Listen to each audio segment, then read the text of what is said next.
If we do nothing, there are going to be devastating impacts on our health. I mean, we can look at COVID right now. This is one example of how increasing interaction with wildlife and wild habitats has led to viral emergence and a new disease that is now proliferated around the globe.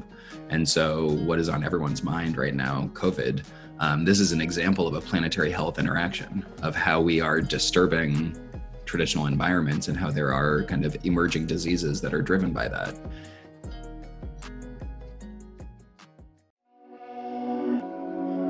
These my dollars make it hurt.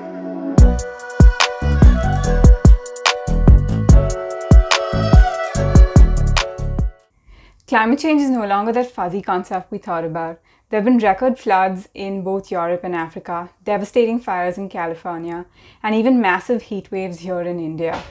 The point is, it's getting more and more real with each passing day. The truth is that climate can affect the food, and food in turn can affect climate change. Today, you might be wondering, what can one single person do to tackle such a monumental problem? The truth is, you have more power than you think. Today, we have with us Dr. Christopher Golden, who's an epidemiologist and ecologist at the Harvard School of Public Health. He's achieved so much at such a young age. He teaches environmental health and also researches human health. But above and beyond all, he's one of the kindest and most approachable experts I've come across. Dr. Golden, it's such a pleasure to have you here today. Yeah, absolutely. So let's jump right into it. You've had such an interesting journey. I would love to hear what drew you towards pursuing environmental health as a career, and what has your journey at Harvard been like so far?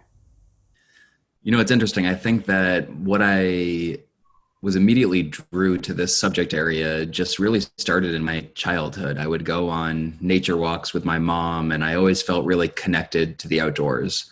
And I think that that feeling of almost a spiritual connection to nature is really what drove me to become more and more interested in measuring the impacts that nature could have on my own well-being and on my own health. And so as a young student, I made it out to Madagascar when I was 16 years old. And that trip was really inspiring to me and transformational to me in that it highlighted so many issues that were sitting at this interface of environment and health and well-being, and the ways that people used their surrounding environment to improve their lives. And so I think that that's kind of the initial draw. Once I became a student, I was actually an undergrad at Harvard and bounced around to a few different majors, and then finally settled on creating my own major and did a mixture of ecology, medical anthropology, and development studies. And those topics really kind of congealed in such a way that I became really interested in what is now kind of considered the topic of planetary health. And so people have framed planetary health in many different ways, in many different disciplines. It's been called eco-health or conservation medicine. I think that there's now kind of a very large community of people that really care about these interconnections between people and planet, and how we can manage the environment around us to best improve both the quality and integrity of the environment, but also our own health and well-being. And so those topics became really interesting to me. I then went on to do my grad work at UC Berkeley. I did a PhD in ecology and then a master's in epidemiology with a focus in nutrition, and became kind of most interested in how what was happening around the world, whether it was biodiversity loss, climate change, deforestation, urbanization, sea temperature rise, like all of these really scary trajectories that were unfolding around the planet, how all of them were serving to destabilize the food system, and how all of them were having these really consequential impacts on nutrition.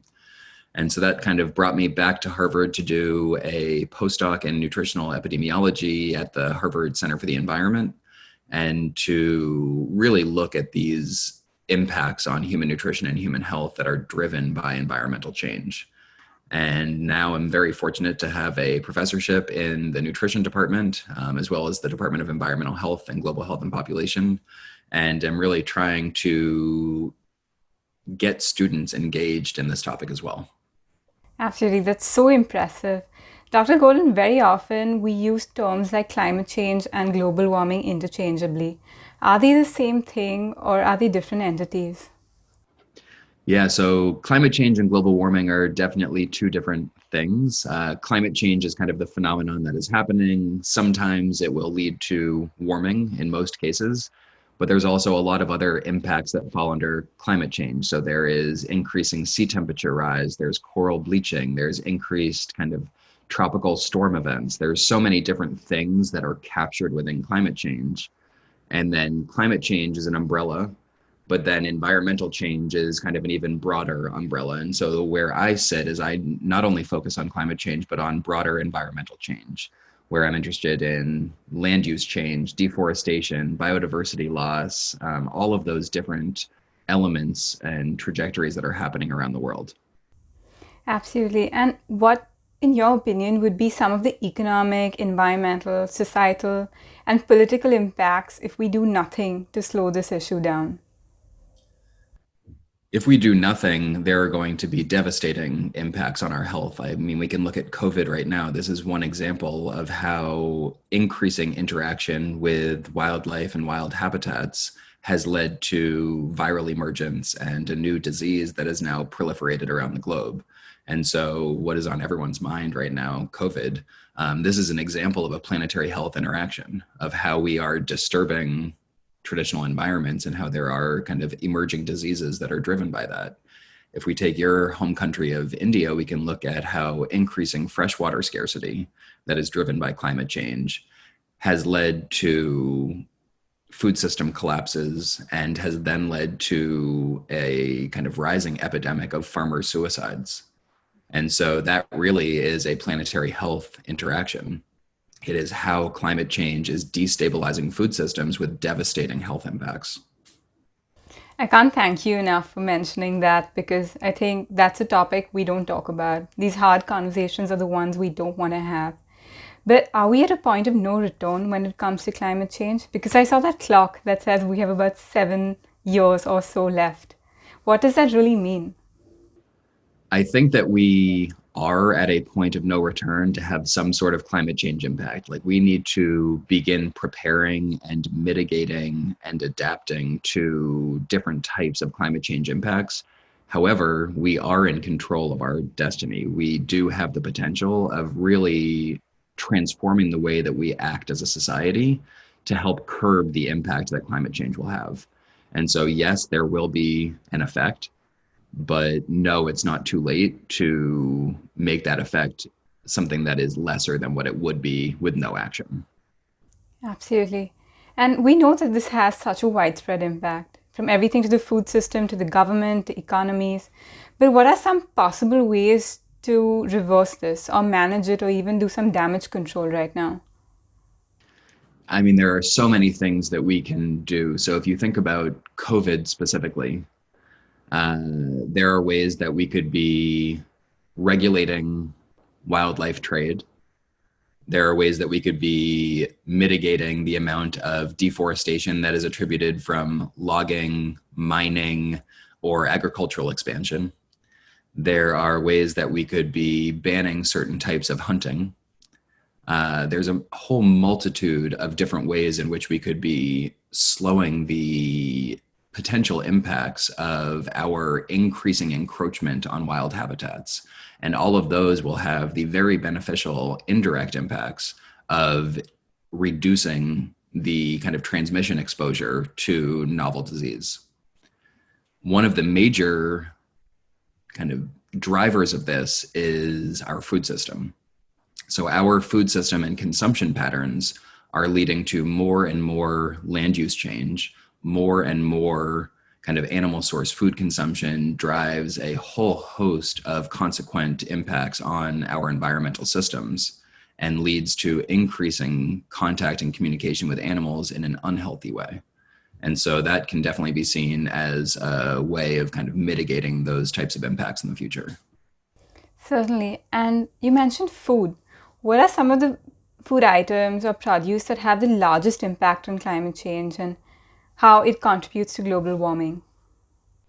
So if you think about it from a kind of global warming and greenhouse gas emission standpoint, red meat, beef is hands down kind of the biggest thing to get rid of first, if I want to say it in kind of the most simple way. I think that we have to be realistic in terms of the types of dietary transitions that will be culturally appropriate, and also to understand that not every society needs to make the same transitions as everyone else.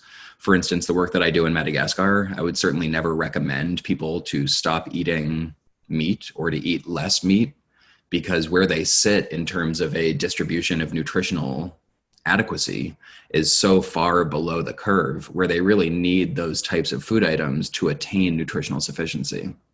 However, the diets that we have in the US, in Europe, in many parts of East and Southeast Asia, those are diets that could definitely change in a beneficial way for both people and planet. It would improve the environmental integrity by having less of an impact on the environment, and it would also improve people's health by having a lesser risk of cardiovascular disease and other types of metabolic disease. Certainly. And I think the topic of food miles comes across a lot when we talk about food and the planet. How important is it to eat locally? I think that that's a challenging question. The importance of eating locally, I think, depends on where you are. I think that there are so many different attributes and characteristics of food. You can look at food as to whether or not it is local or non-local, whether or not it's organic or not organic, whether or not it's fair trade or not fair trade. There are so many different characteristics of food, and very rarely will you optimize across all of the dimensions that I think are important. And so at the end of the day, you need to make individualized decisions as to whether or not you care about certain features of food more than others. But just to provide an example that is very often misunderstood, there was research that was done in the UK, and they asked people in the UK, what is more environmentally friendly, lamb that is grown in the UK or lamb that is raised in New Zealand? And 99% of people said lamb that's raised in the UK, because people are so hyper obsessed with local food.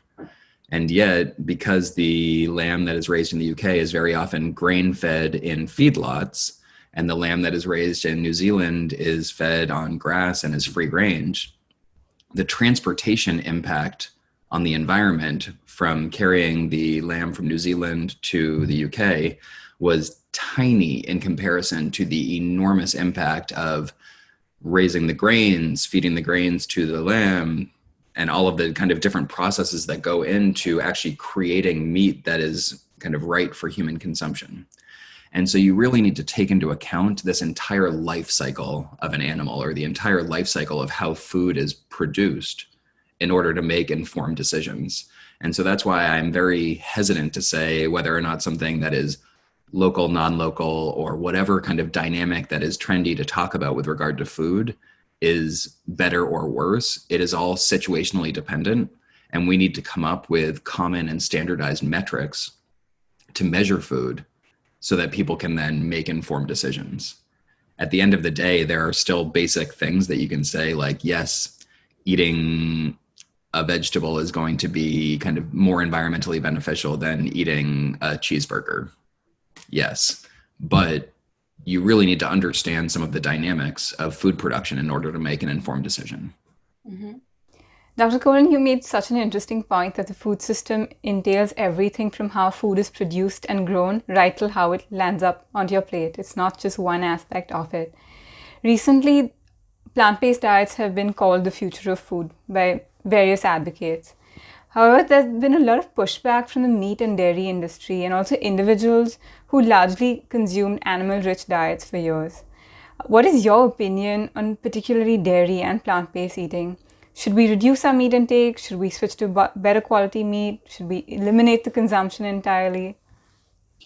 Again, it's hard to make these recommendations for the globe. I think that different regions will have different types of suggestions that will best fit their nutritional circumstances. In a place like Madagascar, no, I wouldn't make a recommendation to reduce meat intake, but in a place like the US or many other locations that are facing major epidemics of obesity, metabolic disease, and are eating too much meat, I think that we certainly need to be phasing into a much stronger and cleaner plant-based diet that then has kind of these added special days where you have meat as more of a luxury item. And we need to begin thinking of it in that way. I really respect that because I think it sounds great on paper that everyone should eliminate meat or reduce it, but how do you go into a community that has eaten it for ages, their ancestors have eaten it for ages, and tell them that it's not healthy? It's not going to resonate with them. So I really respect the fact that evidence should be tailored towards communities and not be a global norm. But I think right now, several individuals have this notion that one person can't make a change. What are some simple choices an average consumer can make to reduce their climate footprint, whether it's through food or through fast fashion? I definitely think that we as individuals have the power to influence change. I think that unfortunately, so many things with the food system are so embedded in kind of the way in which the industry works that it will require more of top-down regulation than kind of bottom-up consumer choice. And so I think that the most important thing that individuals can do, particularly here in the US right now, is to vote. And that vote and who we put into leadership positions will have the greatest impact on a lot of our environmental and public health futures. With that said, as a consumer, you can definitely make important choices that can change your own health and the kind of health of the planet. And the things that I would recommend are the Eat Lancet Commission recently came out with a report to show what would a diet look like that was both healthy for people and healthy for planet. And it gives recommendations by food categories of kind of how much and how frequently you should be eating certain types of food. And if people in general across the world abided by those recommendations, we would be in a much happier place with the status of our planet and the status of our health. Absolutely. Thank you so much, Dr. Golden. This conversation has been so enlightening, especially the bit about lamb grown in the UK and in New Zealand. I didn't see that coming. I too would have assumed it's in the UK, but I've learned so much from this conversation. And once again, I really appreciate you being here.